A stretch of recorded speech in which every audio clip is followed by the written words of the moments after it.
Everyone, welcome back to my channel Nandi Telugu vlogs. ఎలా ఉన్నారు అందరూ? నేనైతే చాలా బాగున్నాను. సో మీరు అడిగినట్లుగానే వ్లాగ్స్ లైక్ నెక్స్ట్ నేను ఏమేమి తింటానో అన్నీ ఈ వ్లాగ్లోనే మిక్స్ చేసి పెట్టాను. సో మార్నింగ్ లేచాను, కొద్దిసేపు ఫ్రెష్ అప్ అయిపోయి నేను బ్రష్ చేసుకొని మంచిగా వాటర్ మార్నింగ్ ఎప్పుడు నా బ్రేక్ఫాస్ట్ ఫినిష్ అయ్యే లోపలే ఒక 1 లీటర్ వరకు వాటర్ ఫినిష్ చేసేస్తాను, వాటర్ తాగేస్తాను. నైట్ అంతా మనం వాటర్ తాగకుండా ఉంటాం, బాడీ డీహైడ్రేట్ అయిపోతుంది. సో ఒక 1 లీటర్ వరకు వాటర్ తాగేస్తాను. నెక్స్ట్ ఇంకా ఒక 9:30కి అలా ఏం చేశానంటే నేను healthy drink, fat cutter drink ready చేసుకున్నాను. సినమెన్ డ్రింక్. ఇది ఆల్రెడీ నేను ఒక వీడియోలో క్లియర్గా పోస్ట్ చేశాను, ఇది ఎలా ప్రిపేర్ చేసుకోవాలి అనేసి. చాలా మంచి టేస్ట్ ఉంటుంది, దీనివల్ల హెల్త్ బెనిఫిట్స్ చాలా ఎక్కువ ఉన్నాయి. సో ఇది తప్పకుండా ట్రై చేయండి. ఇంకొకటి same fat cutter drink daily, అంటే డేకి 2 times 3 times నెక్స్ట్ డే కూడా అలా తీసుకోవద్దండి. నేను ఆల్రెడీ చాలా టైమ్స్ మెన్షన్ చేశాను, ఎంత హెల్తీ ఫుడ్ అయినా ఎక్కువగా తీసుకోవడం వల్ల సైడ్ ఎఫెక్ట్స్ అనేది ఉంటుంది. సో మోడరేట్గా తీసుకోండి, చేంజ్ చేస్తూ ఉండండి. ఇంకా చాలా హెల్తీ డ్రింక్స్ ఉన్నాయి, అవి కూడా తీసుకోండి. సో హెల్తీ డ్రింక్ తాగిన తర్వాత కొద్దిసేపు వాకింగ్ చేశాను. ఒక ½ అవర్ వరకు 30 to 40 minutes వరకు వాకింగ్ చేస్తూనే ఉన్నాను. సో ఎంతసేపు వాకింగ్ చేసినా నాకేమో అంటే ఆ సాటిస్ఫాక్షన్ లేదు. ఈరోజు నేను వర్కౌట్స్ చేయలేదు, స్కిప్ చేశాను. సో వాకింగ్ చేయాలనిపించింది కొన్ని టైమ్స్, అందుకని వాకింగ్ చేస్తూ ఉన్నాను. సో అయినా కూడా నాకు ఇంట్రెస్ట్, అంటే వర్కౌట్స్ చేస్తూ సడన్గా స్టాప్ చేసామనుకోండి, అంటే ఆ చెయ్యిందే మనకు గుర్తొస్తూ ఉంటుంది. సో వర్కౌట్స్ చేయలేదని అలానే అనిపిస్తుంది. 40 minutes వాక్ చేసిన తర్వాత సరే క్లీన్ చేసేద్దాం అనేసి ఇక్కడ క్లీన్ చేసిన, అంటే అట్లీస్ట్ నాకు ఇది ఒక ఎక్సర్సైజ్ లాగా, వర్కౌట్ లాగా అనిపిస్తుంది. చాలామంది క్వశ్చన్ అడుగుతున్నారు. ఒకటి ఏంటంటే పీరియడ్స్ టైంలో డైట్ చేయొచ్చా, వర్కౌట్స్ చేయొచ్చా అనేసి అడుగుతూ ఉంటారు. సో అది పర్సన్ టు పర్సన్ డిఫరెంట్గా ఉంటుంది. కొందరికి వచ్చేసి చాలా ఎక్కువ స్టమక్ పెయిన్ ఉండడం, వాళ్ళకి చాలా ఎనర్జీ లేకుండా వీక్గా ఉండడం అలా ఉంటుంది. సో అలాంటి టైంలో మీరు డైట్ చేయడం, వర్కౌట్ చేయడం మంచిది కాదు. కొందరికి నార్మల్ డేస్ ఎలా ఉంటారో ఆ టైంలో కూడా అలానే ఉంటారు. సో వాళ్ళకి ఎనర్జీ లెవెల్స్ బాగానే ఉంటుంది. సో ఆ టైంలో ఏం చేయొచ్చు అంటే నార్మల్ కార్డియో చేయొచ్చు, లేకపోతే వర్కౌట్స్ హెవీగా చేయకుండా సింపుల్ ఎక్సర్సైజెస్ అలా చేయొచ్చు అనమాట.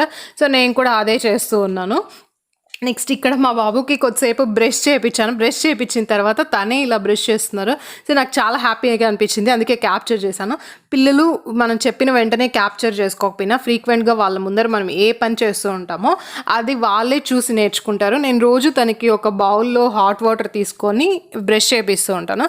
సో అది ఈరోజు ఇది ఆల్మోస్ట్ ఒక 4 months నుంచి ట్రై చేస్తున్నాను. తను నేర్చుకున్నారు, తనే బ్రష్ తీసుకొని బ్రష్ చేసుకుంటూ ఉన్నారనమాట. సో వాళ్ళని మనం ఫోర్స్ చేయకూడదు, వాళ్ళకి అది అలవాటు అయ్యేంత వరకు మనం పేషెన్స్గా వెయిట్ చేయాలి. నెక్స్ట్ మార్నింగ్ బ్రేక్ఫాస్ట్కి ఈరోజు పొంగల్ చేశారు. నేను ఒక పికిల్ చూపించాను, నిన్న ఒక వీడియోలో చూపించాను అనుకుంటా. సో ఆంటీ ఇలా చేశారు చూడండి, అసలు ఇది డ్రైగా ఉంది, దీంట్లో ఆయిలే లేదు. సో ఇలాంటివి తీసుకోవచ్చు, ప్రాబ్లం లేదు. ఎక్కువ ఆయిల్ తీసుకోవద్దండి, పికిల్ తినండి. పికిల్లో ఉండే ఆయిల్ని రైస్లో వేసుకొని కలుపుకొని తినకూడదు అనమాట. సో ఇదే నా బ్రేక్ఫాస్ట్ ఈరోజు. చూడండి, రైస్ ఐటమే తీసుకున్నాను, పొంగల్ తీసుకున్నాను, ఎందుకంటే దీంట్లో పెసరపప్పు అదంటే ఉంటుంది కదా. నెక్స్ట్ క్యారెట్, టొమాటో, కొద్దిగా mango pickle, Amla pickle, only పైన ఉప్పులు మాత్రమే తీసుకున్నా, ఆయిల్ అంతా తీసుకోకూడదు. ఎప్పుడు అందరూ ఏం చేస్తారంటే ఊరగాయని తీసుకొని వైట్ రైస్లో వేసుకొని బాగా ఆయిల్తో మిక్స్ చేసుకొని తింటారు. అలా తినడం తప్పనమాట. ఆయిల్ ఎక్కువ తినడం మంచిది కాదు. సో నేనైతే నా బ్రేక్ఫాస్ట్ని ఇలా ఫినిష్ చేశాను. ఒక 11:30కి అలా ఏం చేశానంటే వాటర్ మిలన్ జ్యూస్ చేశాను. చాలా కలర్ఫుల్గా అనిపిస్తుంది ఇది చూడడానికి. దీనివల్ల స్కిన్ బెనిఫిట్స్ చాలా ఉన్నాయి. మీ స్కిన్ చాలా క్లియర్గా ఉంది, మంచి గ్లోయింగ్గా ఉంటుంది. ఈ వాటర్ మిలన్ జ్యూస్తోనే ఫేస్ ప్యాక్స్ కూడా చాలా వేసుకోవచ్చు. నేను ఆల్రెడీ ఒక వీడియో చేశాను వాటర్ మిలన్తో ఎలాంటి ఫేస్ ప్యాక్ చేసుకోవచ్చు అనేసి. ఒకసారి చూడకుండా అంటే అది చూడండి. ఇలా వాటర్ మిలన్ జ్యూస్ చేసుకున్నప్పుడు ఫేస్ ప్యాక్ కూడా వేసుకోవచ్చు. ఇది నార్మల్గా ఎప్పుడు నేను వీక్లీ వన్స్ అలా తీసుకుంటూ ఉంటాను. చూడండి, ఒక్క వాటర్ మిలన్ 75 rupees. సో ఇలా 4 small glasses వచ్చింది, ఇంకా కొంచెం ఉందన్నమాట. సో గ్లాస్ ఫుల్ తాగేసేయచ్చు. చాలా కలర్ఫుల్గా ఉంది చూడడానికి. మీకు వీడియోలో ఏ కలర్లో వస్తుందో, సో రియల్గా చూస్తే కూడా అదే కలర్ చాలా మంచిగా ఉంది. సో ఇలా మీరు తింటే మీకు ఎక్కువ ఆకలి లేకుండా ఉంటుంది, క్రేవింగ్స్ లేకుండా ఉంటుంది అనమాట. ఎక్కువ మంది డైట్ చేస్తున్నప్పుడు తిన్న వెంటనే మళ్ళీ ఆకలి వేస్తుంది, క్రేవింగ్స్ ఉంది అంటారు. మీరు డైరెక్ట్గా స్ట్రిక్ట్ డైట్ చేయొద్దండి. అంటే ఉన్నట్టుండి ఈ రోజు నుంచే నేను స్ట్రిక్ట్ 16:8 చేస్తాను, ఒమాట్ చేస్తాను, నెక్స్ట్ ఆల్టర్నేట్ డేస్ ఫాస్టింగ్ చేస్తాను అనేసి అలా అంతా చేయకూడదు. స్లోగా చేయాలి. First junk food, oily food stop చేయాలి. 1 వీక్ మన బాడీని అలవాటు చేసుకోవాలి. అన్‌హెల్తీ ఫుడ్ ఏం తినకుండా ఇంట్లో కుక్ చేసిన ఫుడ్డే తినేది అలవాటు చేసుకోవాలి. నెక్స్ట్ డైట్ స్టార్ట్ చేయాలి. 1000 క్యాలరీస్, నెక్స్ట్ వచ్చేసి 14:10, నెక్స్ట్ 16:8 అట్లా స్లోగా స్టెప్ బై స్టెప్ చేయాలి. ఉన్నట్టుండి ఒకే రోజు చేస్తే మీకు అప్పుడే క్రేవింగ్స్ ఎక్కువ ఉంటుంది. నెక్స్ట్ ఆఫ్టర్‌నూన్ లంచ్‌కి నేను మ్యాంగో రైస్, బీరకాయ కర్రీ తీసుకున్నాను. రైస్ నెక్స్ట్ కర్రీ క్వాంటిటీ కూడా ఎక్కువ తీసుకున్నాను. నేను రైస్ ఎప్పుడన్నా ఇష్టంగా తింటున్నానంటే అది ఏ టైంలో అంటే లెమన్ రైస్ కానీ ఇలా మ్యాంగో రైస్, నాకు ఇవి 2 చాలా ఫేవరెట్. సో ఇవి అయినప్పుడు నేను ఖచ్చితంగా తీసుకుంటూ ఉంటాను. సో కొంచెం రైస్ కూడా తక్కువ క్వాంటిటీ తీసుకున్నాను, ఎక్కువ తీసుకోలేదు. నెక్స్ట్ బీరకాయ వచ్చేసి ఒక రైస్లో ఒక 3/4 భాగం వరకు తీసుకున్నాను. మామూలుగా 1:1 రేషియోలో తీసుకోమని చెప్తూ ఉంటారు. సో ఇది మ్యాంగో రైస్, ఆల్రెడీ దీంట్లో మ్యాంగో ఉంటుంది కాబట్టి నేను కొద్దిగా తక్కువ క్వాంటిటీ తీసుకున్నాను. తిన్న తర్వాత ఇది చాలా ఇష్టం కాబట్టి నాకు ఫాస్ట్గా తినేసాను. ఫాస్ట్గా తినడం వల్ల ఏమనిపించిందంటే టమ్మీ ఫుల్ అయినట్టు అనిపించలేదు, ఇంకా ఆకలి వేస్తున్నట్లు అనిపించింది. అప్పుడు ఏం చేశానంటే ఇంకా కొద్దిగా బీరకాయ మళ్ళీ ఎక్స్ట్రాగా వేసుకొని తిన్నాను. ఎప్పుడు కానీ ఫాస్ట్గా తినేసారనుకోండి మీకు ఆకలి వేస్తుంది అనేసి మీకు అది సాటిస్ఫాక్షన్ ఉండదు, ఇంకా తినాలి అనిపిస్తుంది. అది స్లోగా బాగా చ్యూ చేసి తిన్నారంటే టమ్మీ బాగా తొందరగా ఫుల్ అవుతుంది, క్రేవింగ్స్ ఉండదు. ఇంకా ఈవినింగ్ టైం కొద్దిసేపు ఇలా బాబుతో టైంపాస్ చేస్తూ ఉన్నాను. ఎప్పుడు కానీ మైండ్ డైవర్ట్ చేసుకోండి, ఫ్రీగా ఉండండి, ఎక్కువ స్ట్రెస్ ఫీల్ అవ్వద్దు డైట్ గురించి, వర్కౌట్స్ గురించి. మీరు కరెక్ట్ ప్రొసీజర్ స్లోగా కన్సిస్టెంట్గా చేస్తూనండి, రిజల్ట్స్ అనేది ఖచ్చితంగా మీరు చూస్తారు.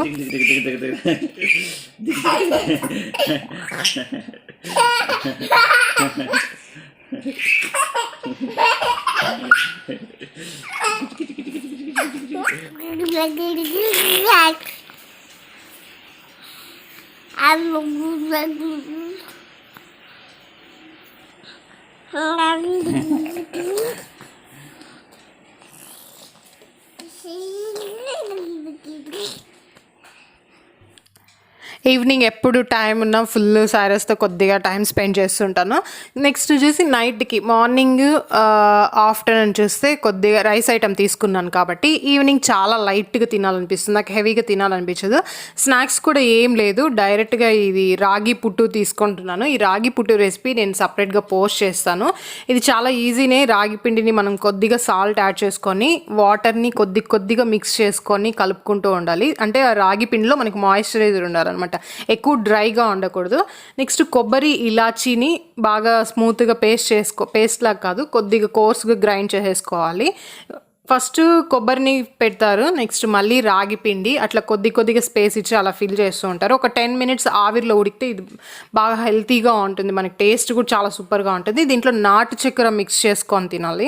సో చాలా టేస్టీగా ఉంటుంది, హెల్తీగా ఉంటుంది, మనకి స్టమక్ ఫిల్ అవుతుంది అనమాట. సో దీన్ని కూడా అప్పుడప్పుడు ట్రై చేస్తూ ఉండండి, ఇది కూడా మంచిదే, హెల్త్కి మంచిది. రాగి పిండి ఎప్పుడు రాగి జావా కాకుండా రాగి ఇడ్లీ చేసుకోవచ్చు, రాగి దోశ, చపాతీ, ఇలా డిఫరెంట్ రెసిపీస్ అన్నీ ఉన్నాయి. సో అలా చేసుకుంటూ ఉంటే మనకి డైట్ చేస్తున్న ఫీలింగ్ ఉండదు, అంటే ఫుడ్ ఏమైనా తక్కువ తింటున్నామా, టేస్టీ ఫుడ్ మిస్ అవుతున్నామా అనే ఫీలింగ్ ఉండదు. సో ఇదైతే తప్పకుండా ట్రై చేయండి, చాలా టేస్టీగా ఉంటుంది. సో ఇలా ఒక బౌల్లోకి తీసుకున్నాను. ఈ బౌల్ నాకు కరెక్ట్గా సరిపోతుంది అనమాట, మళ్ళీ హెవీగా ఉండదు, తక్కువగా ఉండదు. మార్నింగ్ మీరు ఎప్పుడు కానీ రైస్ తీసుకున్నా ఆఫ్టర్నూన్ అలా 3 పూట్ల రైస్ తినొద్దు. నేను ఎన్ని వీడియోస్లో మెన్షన్ చేస్తున్నాను, 3 పూట్ల రైస్ తినొద్దు. రైస్ తిన్నారంటే మళ్ళీ మీరు వెయిట్ ఎక్కువ గెయిన్ అయిపోతారు, తగ్గిన వెయిట్ మళ్ళీ గెయిన్ అవుతారు. నాకైతే అంతే, నేను రైస్ ఐటమ్ ఎక్కువ తిన్నానంటే అంత రోజులు నేను కష్టపడి తగ్గించిన వెయిట్ అంతా ఒక 1 వీక్ నేను 3 పూట్ల రైస్ తిన్నానంటే హెవీగా మళ్ళీ ఆ వెయిట్ రీగెయిన్ అయిపోతాను అనమాట, వర్కౌట్స్ స్టాప్ చేసేసాను అనుకో. సో నేను వీలైనంత వరకు వర్కౌట్స్ చేస్తూనే ఉంటాను. రైస్ ఐటమ్స్ వచ్చి చాలా వరకు తగ్గించేస్తూ ఉంటాను. అంటే చూసారంటే ఎప్పుడు రైస్ తక్కువ తీసుకుంటాను, ఫ్రూట్స్ కానీ వెజిటేబుల్స్ చాలా ఎక్కువగా తీసుకుంటూ ఉంటాను. అలా రైస్ తింటే ఏం చేస్తానంటే నెక్స్ట్ పూట ఆటోమేటిక్గా తగ్గించేస్తాను.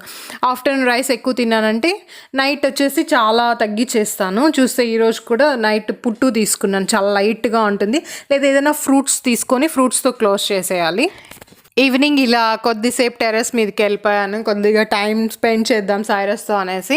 తనకి వాటర్ అంటే చాలా ఇష్టము. సో, వదిలేసాననమాట. దాన్ని మనము ఎప్పుడు కానీ వాళ్ళని కంట్రోల్ చేస్తూ ఉండకూడదు. కంట్రోల్ చేస్తుంటే మళ్ళీ మనం ఏం చెప్పినా వాళ్ళన్నిటికీ లేదు, వద్దు అంటుంటారు. ఎందుకంటే వాళ్ళు ఏది చేస్తున్నా మనం వద్దు, అది చేయకూడదు, ఇది చేయకూడదు అంటే మనం ఏం చెప్పినా కూడా వాళ్ళు అది యాక్సెప్ట్ చేసుకోరు. అందుకే కొన్ని కొన్ని విషయాలు నేను అంటే తనకేమీ హార్మ్‌ఫుల్ కాదు అని అనిపిస్తే నేను ఖచ్చితంగా దాన్ని చేయని అనేసి వదిలేస్తాననమాట. తనకి ఏమి ఇబ్బంది ఉండదు అంటే. వాటర్‌లో ఆడుకుంటారు, వదిలేస్తాను. కొద్దిసేపు ఎక్కువసేపు వాటర్‌లో నేను మళ్ళీ కోల్డ్ చేసేలాగా కొద్దిసేపు ఆడుకొనిచ్చి వదిలేస్తాను. నెక్స్ట్ ఇక్కడ చూస్తే అప్పుడప్పుడు క్లీన్ చేస్తూ ఉంటాం కదా! నేను కానీ, ఆంటీ కానీ అది చూస్తున్నారు. తను కూడా దానికి ట్రై చేస్తున్నారనమాట. సో, జెంట్స్ క్లీన్ చేయకూడదు, లేడీసే చేయాలి అని అట్లంతా ఏం లేదు. నేనైతే సైరస్‌కి అన్నీ నేర్పించడానికి ట్రై చేస్తూ ఉంటాను. సో, జెండర్‌ని బేస్ చేసుకొని ఇదే చేయాలి, అదే చేయాలి అనేసి నేను చేయను. ఈవెన్ కుకింగ్ కూడా తను పెద్దయినాక నేర్పిస్తాననమాట. ఎవరి మీద డిపెండ్ అవ్వకుండా తను హ్యాపీగా ఉండాలి అనేసి. సో, ఇంతే ఈరోజు వ్లాగ్ అండ్ నేను తిన్న రెసిపీస్ ఇంకా కొన్ని హెల్తీ టిప్స్ అన్నీ మాట్లాడుకున్నాం కదా! సో, మీకు వ్లాగ్ ఎలా అనిపించిందో చెప్పండి. చాలామంది వ్లాగ్స్ పోస్ట్ చేయండి అనేసి పెట్టారు. అందుకనేసే నేను ఈరోజు వ్లాగ్ తీసి వ్లాగ్ పోస్ట్ చేశాను. మీరు కానీ ఫస్ట్ టైం వీడియో చూస్తున్నట్లయితే లైక్, షేర్, కమెంట్ అండ్ మీకు కానీ వీడియో నచ్చింటే కూడా లైక్ చేయండి, కమెంట్ చేయండి. ఇంకా ఏమైనా మీకు ఏదైనా రెసిపీస్ కావాలంటే అది కూడా కమెంట్ చేయండి. తప్పకుండా ఆ రెసిపీస్ ప్రిపేర్ చేసి నేను పోస్ట్ చేయడానికి ట్రై చేస్తాను. ఇంకా నెక్స్ట్ వచ్చేసి మనము no oil no fire challenge చేద్దాం అనుకున్నాం కదా! అది కూడా తొందరలోనే చేద్దాం.